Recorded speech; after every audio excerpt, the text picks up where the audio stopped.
அஸ்ஸலாமு அலைக்கும் வரஹ்மத்துல்லாஹி வபரகாத்துஹு. அல் கௌசியா மீடியாவின் அறிவின் வெளிச்சம் நிகழ்ச்சியின் வாயிலாக இன்றைய நாளும் அழகிய கேள்விகளும் தெளிந்த பதில்களும். இன்றைய எங்களுடைய கலந்துரையாடலில் இந்த கேள்விகளுக்கான பதில்களை தருவதற்காக வேண்டி அல் ஜாமியத்துல் கௌசியாவினுடைய அதிபர் பெருந்தகை கண்ணியத்திற்குரிய உஸ்தாத் அப்துல் ஹஃபீல் கௌசி ஹதரத் அவர்களை அன்புடன் வரவேற்று கொண்டு, அஸ்ஸலாமு அலைக்கும் உஸ்தாத் அவர்களே. வலைக்கும் அஸ்ஸலாம் வரஹ்மத்துல்லாஹி வபரகாத்துஹு. நமது அழகிய கேள்விகள் அகீகா சம்பந்தமான சில கேள்விகள், அதுக்கான தெளிந்த பதில்களை எதிர்பார்த்து, அகீகா என்றால் என்ன, அடுத்ததாக அகீகாவை யார் கொடுக்க வேண்டும், அகீகா எப்போது கொடுத்தல் வேண்டும் என்பதற்கான பதில்களை எதிர்பார்க்கின்றோம். வலைக்கும் அஸ்ஸலாம் வரஹ்மத்துல்லாஹி வபரகாத்துஹு. அல் கௌசியா மீடியாவினுடைய அறிவின் வெளிச்சம் நிகழ்ச்சியின் வாயிலாக எமது நேயர்களினால் தொடுக்கப்பட்டுள்ள வினாக்களுக்கான தெளிவூட்டல் நிகழ்ச்சியினூடாக எமது வாசகர்களை சந்திப்பதில் மட்டில்லா மகிழ்ச்சி அடைகின்றோம். அவ்வகையில் அகீகா என்றால் என்ன, அகீகாவை யார் கொடுக்க வேண்டும், அந்த அகீகா கொடுக்கப்படக்கூடிய பிராணியை பற்றி எம்மிடத்தில் ஒரு வாசகர் வினா தொடுத்துள்ளார்.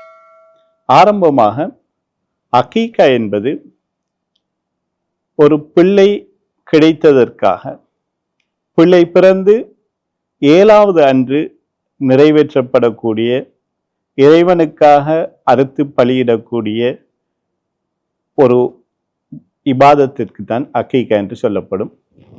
இந்த அகீகாவுக்கு கொடுப்பதற்கு சால சிறந்தது எமது பெருமானார் ஸல்லல்லாஹு அலைஹி வஸல்லம் அன்னவர்களுடைய வழிகாட்டல் அது ஆடாக காணப்படுகின்றது. இந்த அகீகாவை, அந்த பிள்ளையை பராமரிப்பது, அந்த பிள்ளைக்குரிய செலவினங்களை யார் நிறைவேற்றணுமோ அவர் அந்த பிள்ளை பிறந்து 7வது அன்று நிறைவேற்றுவது மிகச்சிறந்தது. அவ்வாறில்லாத பட்சத்தில் 14வது அன்று, அவ்வாறில்லாத பட்சத்தில் 21, அவ்வாறில்லாத பட்சத்தில் 40ஆம் நாள்களில் நிறைவேற்றலாம். என்றாலும் வசதி வாய்ப்பு இல்லை என்கின்ற சந்தர்ப்பத்தில் அந்த பிள்ளை பருவ வயது அடைகின்ற வரைக்கும் அந்த அகீகாவை நிறைவேற்றுவது, அந்த பிள்ளைக்கு பராமரிப்பு, பிள்ளையினுடைய செலவினங்கள் யார் செய்வது கடமையோ, அதாவது குறிப்பாக ஒன்று அவர்களுடைய பெற்றோர்கள், தந்தை அல்லது அவர்களை பராமரிக்கக்கூடிய பாட்டனார்களாக இருக்கலாம், இவர்கள் மீது அது கடமையாகும். ஒரு பிள்ளைக்காக வேண்டி அகீகா நிறைவேற்றப்படவில்லை, அந்த பிள்ளையும் பருவ வயதை அடைந்து விட்டால், பருவ வயதை அடைந்ததற்கு பின்னால் அந்த கடமை அந்த பிள்ளை தனக்காக என்ன செய்யலாம். ஏன் பெரும்பாலும் பருவ வயதை அடைந்ததற்கு பின்னால் அந்த பிள்ளை உழைக்கக்கூடிய அல்லது செல்வம் வசதி வாய்ப்புகள் இருந்தால் அந்த பிள்ளை தனக்காக அகீகாவை நிறைவேற்ற முடியும். அகீகா கொடுக்கக்கூடிய பிராணிகள் எவ்வாறு உலுஹியாவுடைய சந்தர்ப்பத்தில் அந்த பிராணி குறையற்றதாக இருக்க வேண்டுமோ அவ்வாறு குறை இல்லாத, அதாவது குருடான, செவிடான அல்லது கொம்புகள் உடைந்த, நொண்டியான, இவ்வாறான வெளிரங்கமான குறைகள் அந்த பிராணியில் இருக்கக்கூடாது. இவ்வாறான பிராணியை என்ன செய்யலாம், அகீகாவாக கொடுக்க முடியும். இந்த அகீகாவுடைய நோக்கம் இறைவன் தனக்களித்த ஒரு நிஅமத். பிள்ளை என்பது இறைவனுடைய மாபெரும் அருள். அந்த நிஅமத்துக்கு நன்றி செலுத்துவதற்காகத்தான் இந்த அகீகா நிறைவேற்றப்படக்கூடியதாக இருக்கின்றது. அல்ஹம்துலில்லாஹ். அகீகா என்றால் என்ன, அகீகாவை யார் கொடுக்க வேண்டும், அதே போன்று அகீகா எப்போது கொடுக்கப்படல் வேண்டும் என்பதற்கான அழகிய பதில்களை எங்களுடைய கண்ணியத்துக்குரிய உஸ்தாத் அவர்கள் வழங்கினார்கள். அதை அடுத்து மரணித்த குழந்தைகளுக்கும் அகீகா கொடுக்க வேண்டுமா என்ற ஒரு கேள்வி வந்திருக்கிறது. பொதுவாக ஒரு குழந்தை கருவுற்று 4 மாதங்களின் பின்னால் அந்த கருவுற்றிருக்கக்கூடிய குழந்தைக்கு ரூஹ் ஊதப்படும். ஆகவே ஒரு பிள்ளை 6 மாதம் அல்லது 7 மாதம் குறை மாதம் உள்ளதா பிள்ளையாக பிறக்கின்றது, மரணித்த நிலைமையில் பிறக்கின்றது, அல்லது பிறந்து ஓரிரு நாட்களுக்குள் மரணித்து விடுகின்றது இவ்வாறான மேற்கூறப்பட்ட எந்த சந்தர்ப்பமாக இருந்தாலும் அந்த பிள்ளைக்காக வேண்டி அக்கீகா நிறைவேற்றப்பட வேண்டும். பொதுவாக 4 மாதங்களுக்கு முன்னால் சதை கட்டியாக இரத்த கட்டியாக இருக்கக்கூடிய சந்தர்ப்பத்தில் அந்த பிள்ளை பிறந்தால் அதற்காக அக்கீகாவோ இது போன்ற எந்த ஒரு கடமையும் கடமையாகாது. அவன் இந்த அக்கீகாவை நிறைவேற்றுகின்ற போது ஆரம்பமாக 7வது அன்று அந்த பிள்ளைக்கு பேர் சூட்டியதற்கு பின்னால் அக்கீகா நிறைவேற்றப்பட வேண்டும். பேர் சூட்டி அக்கீகா நிறைவேற்றியதற்கு பின்னால் அந்த பிள்ளையினுடைய முடியை சிரைத்து அதற்குரிய பெறுமதியினுடைய அளவிற்கு தங்கம் வெள்ளியோ தர்மமாக என்ன செய்யப்பட வேண்டும், வழங்கப்படும். ஆகவே ஒரு பிள்ளை மரணித்த நிலையில் பிறந்தால் அல்லது பிறந்து ஓரிரு நாட்களுக்குள் மரணித்தாலும் அந்த பிள்ளைக்காக அக்கீகா நிறைவேற்றப்பட வேண்டும். அல்ஹம்துலில்லாஹ். அடுத்த கேள்வி, ஆண் பெண் குழந்தைகளுக்கு எத்தனை ஆடுகள் கொடுக்க வேண்டும்? அதில் மாடு அல்லது ஒட்டகம் கொடுக்கலாமா? ஆண் பெண் குழந்தைகளுக்கு எத்தனை ஆடுகள் கொடுக்க வேண்டும்? அடுத்ததாக மாடு அல்லது ஒட்டகம் கொடுக்கலாமா? பொதுவாக அக்கீகாவை பொறுத்தவரை பெருமானார் ஸல்லல்லாஹு அலைஹி வஸல்லம் அவர்கள் குறிப்பிடுவார்கள், ஆண் பிள்ளையாக இருந்தால் 2 ஆடுகள் கொடுக்க வேண்டும், பெண் பிள்ளையாக இருந்தால் 1 ஆடு கொடுக்க வேண்டும். என்றாலும் பெருமானார் ஸல்லல்லாஹு அலைஹி வஸல்லம் அவர்கள் தங்களது பேரப்பிள்ளைகளுக்கு கொடுத்ததாக வந்திருக்கக்கூடிய ஹதீசுகளை நோக்கின்ற போதும் ஆடுதான் கொடுத்திருக்கின்றார்கள். என்றாலும் கொடுப்பது சிறப்பு, சால சிறந்தது ஆடு கொடுப்பது. மாடு ஒட்டகம் கொடுக்க முடியுமா என்று கேட்டால் அது கொடுப்பதற்கு ஆகும். சிறப்பு ஆடு கொடுப்பது, மாடு ஒட்டகங்களும் கொடுக்க முடியும். அதே போன்று இன்னொரு வினா தொடுத்தீர்கள் என்று நினைக்கின்றேன். ஆண் பெண் குழந்தைகளுக்கு எத்தனை ஆடு கொடுக்க வேண்டும்? ஆண் குழந்தைக்கு எத்தனை ஆடு, பெண் குழந்தைக்கு எத்தனை ஆடு? ஆண் குழந்தையாக இருந்தால் 2 ஆடு, பெண் குழந்தையாக இருந்தால் 1 ஆடு கொடுக்க வேண்டும். அடுத்ததாக அக்கீகாவுடைய முழு ஒழுக்கங்களையும், அக்கீகா கொடுக்கின்ற பொழுது பேண வேண்டிய ஒழுக்கங்களை எதிர்பார்க்கின்றோம். அக்கீகா கொடுக்கின்ற போது சொல்லுவார்கள், அக்கீகாவுக்கென்று குறிப்பான நேரம் என்பது கிடையாது.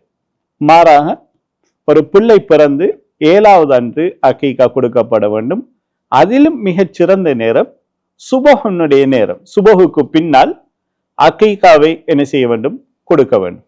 அப்பொழுது அக்கீகா கொடுக்கப்படக்கூடிய பிராணி ஆடுகள் உலுஹியாவிலே நாம் என்னென்ன விடயங்களை பேணுவோமோ அவ்வாறான விடயங்களை பேணி அந்த ஆடில் வெளிப்புறமான இந்த ஒரு குறையும் இல்லாத ஆடுகளை எடுக்க வேண்டும். அக்கீகாவிலே மிக முக்கியமான சுன்னா சொல்வார்கள், அக்கீகா கொடுக்கப்படக்கூடிய பிராணியை அறுத்ததற்கு பின்னால் அதனுடைய எலும்புகளை துண்டு துண்டுகளாக ஆக்கக்கூடாது என்கின்ற ஒரு ஒழுக்கவியல் எனக்கு சொல்லித்தரப்படும். ஏன் இவ்வாறு அதனுடைய எலும்புகளை துண்டுகள் ஆக்கக்கூடாது என்றால், இதை ஒரு தஃபாஉல், நற்குறி என்று சொல்வார். அதாவது இதில் ஏதாவது அந்த எலும்புகளை நாம் சேதப்படுத்துகின்ற போது அந்த பிள்ளைக்கும் இவ்வாறு எந்த ஒரு சேதமும் இல்லாமல் அந்த பிள்ளை ஆரோக்கியமான பிள்ளையாக வளர வேண்டும் என்பதற்காக அதனுடைய எலும்புகளை கூடுதலாக அதனுடைய மூட்டுகளினால் பிரிக்கலாம். அல்லதற்கு இது சாலச் சிறந்த வழிமுறை. இது அரபியல் கையாளக்கூடிய உணவு சமைத்தல் முறை இதற்கு மிகச் சாலச் சிறந்ததாக. முழு ஆடையும் சமைத்து அதையும் என்ன செய்ய முடியும், அந்த முறை கூடுதலாக அரபிகளிடத்தில் காணப்படுகின்றது. முழு ஆடையும் சமைக்கின்ற போது இந்த ஆடுகளினுடைய எலும்புகளை கொத்துகின்ற, அதை பாதுகாப்படுத்துகின்ற செயற்பாடு வர. அதிலும் அந்த அக்கீகாவுடைய இறைச்சியை சமைக்கின்ற போது சொல்வார்கள், இனிப்பு கலந்து சமைக்க வேண்டும். ஏனென்றால் பொதுவாக இனிப்பு சகலரினாலும் விரும்பப்படக்கூடியது. இதே போன்று அந்த பிள்ளையினுடைய குணங்கள் இதன் காரணமாக ஒரு நற்குறி தஃபாஉல், இதன் காரணமாக அந்த பிள்ளையினுடைய குணமும் நல்ல சிறந்த எல்லோராலும் விரும்பப்படக்கூடிய குணமாக வேண்டும் என்பதற்காக வேண்டி அக்கீகாவுடைய இறைச்சியை சமைக்கின்ற போது இனிப்பு கலந்து சமைப்பது, ஏதாவது ஒரு மதுரம் கலந்து சமைப்பது சிறந்ததா? அல்ஹம்துலில்லாஹ், தெளிவான பதில்களை தந்தமைக்கு நன்றிகள். அகீகா உணவை, அதாவது அகீகா கொடுப்பவர்கள் உண்ணலாமா என்பது ஒரு கேள்வி. அகீகா கொடுக்கக்கூடியவர் அகீகாவுடைய உணவை என்ன செய்ய முடியும்? சாப்பிட முடியும். அதாவது எவ்வாறு உலஹியா கொடுக்கக்கூடிய சந்தர்ப்பத்தில் அந்த உலஹியாவுடைய இறைச்சி மூன்று பங்குகளாக பிரித்து அதில் ஒரு பங்கை தனக்கு எடுப்பது போன்று அகீகாவிலும் செய்ய முடியும். ஒரு பங்கு தனக்காகவும் இன்னொரு பங்கு தனது குடும்பத்தில் உள்ள கஷ்டப்பட்டவர்களுக்கு சமைத்து கொடுப்பதற்காகவும், இன்னும் ஒரு பங்கை ஏழைகளுக்கு பங்கு வைப்பதற்காகவும் பங்கு வைக்க முடியும். அவ்வாறில்லாமல் சகல இறைச்சியும் தர்மமாக கொடுக்கவும் முடியும். எடுப்பதில் எவ்விதமான குற்றமும் இல்லை. பொதுவாக இவ்வாறான இபாதத்தில் நேர்ச்சி செய்யப்பட்ட, உதாரணமாக நான் ஏதாவது ஒரு விடயத்திற்காக நேர்ச்சி செய்து நேர்ச்சிக்காக கொடுக்கப்படக்கூடிய உணவில் தான் அவரோ அல்லது அவருடைய பராமரிப்பில் அவருடைய செலவினங்களுக்கு கீழால் யாரெல்லாம் இருக்கின்றார்களோ அவர்கள் அந்த இறைச்சி சாப்பிடும். அது இல்லாத சந்தர்ப்பத்தில் அனைவரும் என்ன செய்ய முடியும்? அதில் ஒரு பங்கு எடுத்து அவர் என்ன செய்யலாம்? உண்பதில் எவ்விதமான குற்றமும் இல்லை. அடுத்ததாக, அகீகா கொடுப்பதற்கென்று பிரத்யேகமான தினம் அல்லது பிரத்யேகமான அதற்கென்று ஒரு நேரம் இருக்கின்றதா? அகீகா கொடுப்பதற்கென்று பிரத்யேகமான தினம் என்றால், பெருமானார் ஸல்லல்லாஹு அலைஹி வஸல்லம் அவருடைய ஹதீஸை நாம் நோக்குகின்ற போது, அந்த பிள்ளை பிறந்து 7வது தினத்தில் தான் அகீகா நிறைவேற்றப்பட வேண்டும் என்று நமக்கு ஹதீஸ்கள் வாயினால் வழிகாட்டப்படுகின்றது. அது இல்லாமல் அது இயலாத சந்தர்ப்பத்தில் அடுத்த கட்டம் 14, 21, 40 பருவ வயதை அடைகின்ற வரைக்கும் அதனுடைய காலம் இருக்கின்றது. சிறந்த காலம் அவருக்கு பிள்ளைக்கு பெயர் சூட்டக்கூடிய தினமான 7வது தினத்தில் அகீகா கொடுப்பதுதான் மிகச் சிறந்தது. பிள்ளைக்கு பெயர் சூட்டுவதற்கென்று பிரத்யேகமான நாள் அல்லது நேரம் அல்லது எப்பொழுது பெயர் வைக்க வேண்டும், எவ்வாறான பெயர் வைக்க வேண்டும் என்பதும் ஒரு கேள்வி. நம்முடைய பிள்ளைகளுக்கு பெயர் சூட்டுகின்ற போது பெருமானார் ஸல்லல்லாஹு அலைஹி வஸல்லம் அவர்கள் குறிப்பிடுவார்கள், அப்துல்லா, அப்துர் ரஹ்மான் இவ்வாறான பெயர். அதே போன்று எமது உயிர் மேலான கண்மணி நாயகம் ஸல்லல்லாஹு அலைஹி வஸல்லம் அன்னவர்களுடைய பெயராகிய முஹம்மது, இவ்வாறான பெருமானார் ஸல்லல்லாஹு அலைஹி வஸல்லம் அன்னவர்களுடைய பெயர் சார்ந்த பெயர்களை சூட்ட முடியும். என்றாலும் அதில் ஒரு விடயம் குறிப்பிடுவார்கள், யாராவது ஒருவர் தனது பிள்ளைக்கு காசிம் என்று பெயர் வைத்துவிட்டு அவர்களுடைய குன்யத், அதாவது அரபில் சொல்வார்கள் குன்யத் என்றால் அபு உம்மு என்ற பெயரை கொண்டு, அதாவது வாப்பா உம்மாவுடைய பெயரை வைத்து அந்த பிள்ளையை அழைப்பது. உதாரணமாக இன்னாருடைய உம்மா என்று சொல்வதை போன்று இன்னாருடைய, அதே போன்று இவ்வாறு என்ன செய்வது? அந்த பிள்ளையுடைய பெயரை வைத்து அவர் தந்தை தன்னை அறிமுகப்படுத்துவது, நான் இவருடைய வாப்பா. அந்த சந்தர்ப்பத்தில் அபுல் காசிம் என்கின்ற புண்ணியத்தை கொண்டு அழைக்கக்கூடாது. அதை பெருமானார் ஸல்லல்லாஹு அலைஹி வஸல்லம் அன்னவர்களுக்கு மாத்திரம் குறிப்பானது. அவ்வாறு புண்ணியத்தை வைப்பது ஹராம் என்று கூட எமக்கு இமாம்கள் வழிகாட்டி தந்துள்ளார். ஏனென்றால் இதை கேட்கின்ற போது இமாமுனா அபூசிரி ரஹிமஹுல்லாஹ் அவர்கள் ஒரு கவியில் தங்களது கசீதத்துல் புர்தாவிலே குறிப்பிடுவார்கள், எனக்கு ஒரு பாதுகாப்பு இருக்கின்ற, நான் தவறு செய்யக்கூடியவன், பாவம் செய்யக்கூடியவன் என்றாலும் எனக்கு ஒரு பாதுகாப்பு இருக்கின்றது. ஏனென்றால் எனது பேர் முஹம்மது என்கின்ற பெயராக இருப்பதனால் இறைவனிடத்தில் இந்த பேருனுடைய மகிமையை வைத்து நான் ஒரு பாதுகாப்பை பெற்றுக் கொள்வேன். அந்த சந்தர்ப்பத்தில் இமாம்கள் சொல்வார்கள், யாருடைய பெயர் முஹம்மதாக இருக்கின்றதோ அவரை அழைக்கின்ற போது மரியாதையாக, ஏனென்றால் இந்த பேருக்கு சொந்தக்காரர் பெருமானார் ஸல்லல்லாஹு அலைஹி வஸல்லம் அன்னவர்களை யாபகித்து இவ்வாறான பேருடைய பிள்ளைகளை அழைக்கின்ற சந்தர்ப்பத்தில் மரியாதையாக அழைக்க வேண்டும் என்று இமாம்கள் எமக்கு வழிகாட்டி தந்துள்ளார். அவை இவ்வாறான அப்துர் ரஹ்மான், அப்துல்லா, பெருமானார் ஸல்லல்லாஹு அலைஹி வஸல்லம் அன்னவர்களுடன் சம்பந்தப்பட்ட பெயர்களை சால சிறந்த பெயர்கள் என்று இமாம்கள் நமக்கு குறிப்பிடுவார்கள். ஜஸாக்குமுல்லாஹ் ஹைரா. அதே போன்று குழந்தைகளுக்கு முடி வெட்டுவது கட்டாயமா? அதே போன்று அந்த முடிகளை எவ்வாறு பேணிக்கொள்ள வேண்டும், அந்த முடிகளை என்ன செய்ய வேண்டும், அந்த முடியுடைய நிறை அளவுக்கு என்ன கொடுக்க வேண்டும், அதனுடைய நிறை அளவுக்கு பணத்தை கொடுக்கலாமா என்பது சம்பந்தமான கேள்வி. பிள்ளையினுடைய முடியை 7வது தினம் அந்த பிள்ளைக்கு பேர் சூட்டி அக்கீகா கொடுத்ததற்கு பின்னால் அந்த பிள்ளையினுடைய முடி சிரைக்கப்பட வேண்டும். அவ்வாறு சிரைக்கப்பட்ட முடியை நிறுத்து தங்கம் வெள்ளியினுடைய அளவிற்கேற்ப என்ன செய்ய முடியும், பணம் வழங்க முடியும். ஏனென்றால் பெருமானார் ஸல்லல்லாஹு அலைஹி வஸல்லம் அவர்கள் குறிப்பிடுவார்கள், ஒரு பிள்ளை ஒரு அடமான பொருள்.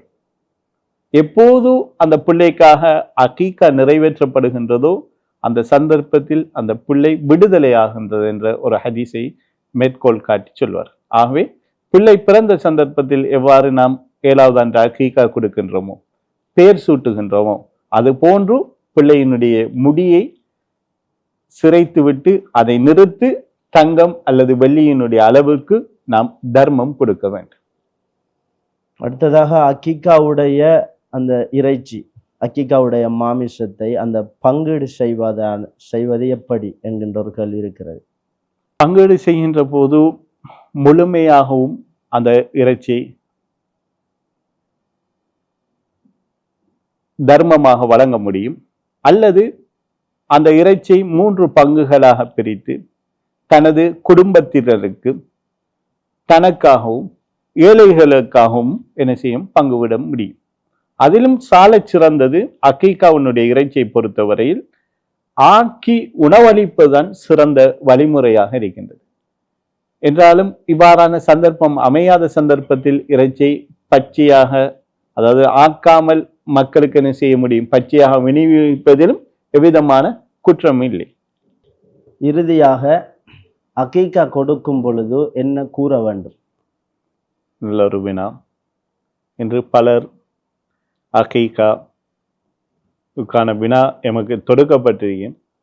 இதே போன்று உலுஹியாவுடைய சந்தர்ப்பத்தில் அல்லது நேர்ச்சை கொடுக்கக்கூடிய சந்தர்ப்பங்களில் எல்லாம் இந்த துவா கட்டாயம் ஓதப்பட வேண்டிய துவாக்கள் இருக்கின்றது. ஏனென்றால் இன்னமல் அமாலு பின்னியாத், அமட்கள் சிஹத்தாகுவது ஏற்றுக்கொள்ளப்படுவது நியத்தை பொறுத்துதான்.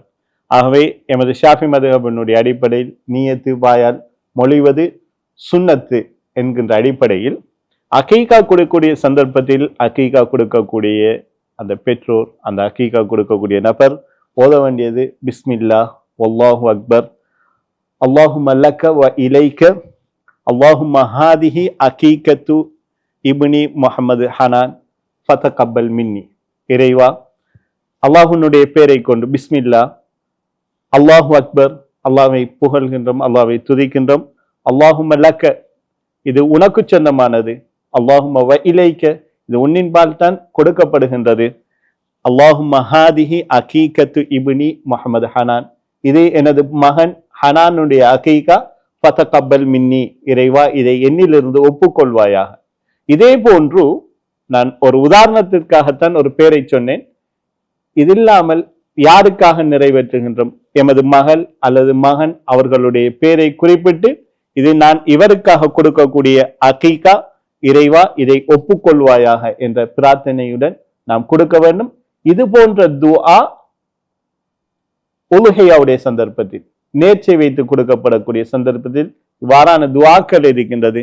அவைகளை கண்டிப்பாக நாம் அறிஞர்களிடத்தில் கேட்டு படித்து அதன்படி அமல் செய்கின்ற போது நாம் செய்யக்கூடிய அமல் இறைவனிடத்தில் ஒப்புக்கொள்ளப்பட்டதாக ஆகும். ஜஸாக்குமுல்லாஹ் ஹைரா உஸ்தாதன் அவர்களே.